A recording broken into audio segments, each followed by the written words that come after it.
வெள்ளரி பழம் உடலோட தோலை அவ்வளவு மினுமினுப்பா மாத்துதுங்க. இதுல பாருங்களேன், பழமே எவ்வளவு அப்படி மினுமினுப்பா இருக்குன்ட்டு.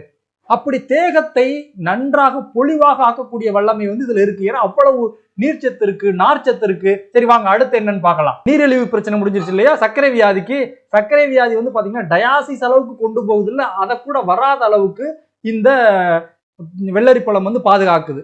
அடுத்ததுல என்ன இருக்கு? நோய் எதிர்ப்பு சக்தி. ஏன்னா இதுல விட்டமின்களும் மினரலும் அதிகமா இருக்கிறதுனால நோய் எதிர்ப்பு சக்தியை இந்த வெள்ளரி பழம் கொடுக்குது. யாராவது நம்புவீங்களா? என்னப்பா வெள்ளரி பழம் போய் நோய் எதிர்ப்பு சக்தியா? இதுல விட்டமின் இருக்குங்க, மினரல்ஸ் இருக்குங்க.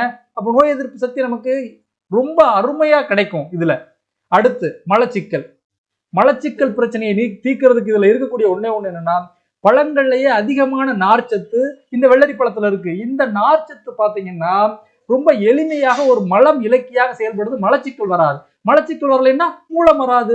அடுத்து வாங்க, சிறுநீரக கல். என்னையா இது இல்லாம போக்குதுன்னா, கண்டிப்பா இதுல ஆக்சிகைன் அப்படின்ற ஒரு பொருள் இருக்கு, சத்து இந்த வெள்ளரி பழத்துலதான். ஆக்சிகைன். இந்த ஆக்சிகைன் சிறுநீரக கோளாறு, அதுல கல்லு உருவாறது எதுக்குமே வரவிடாது.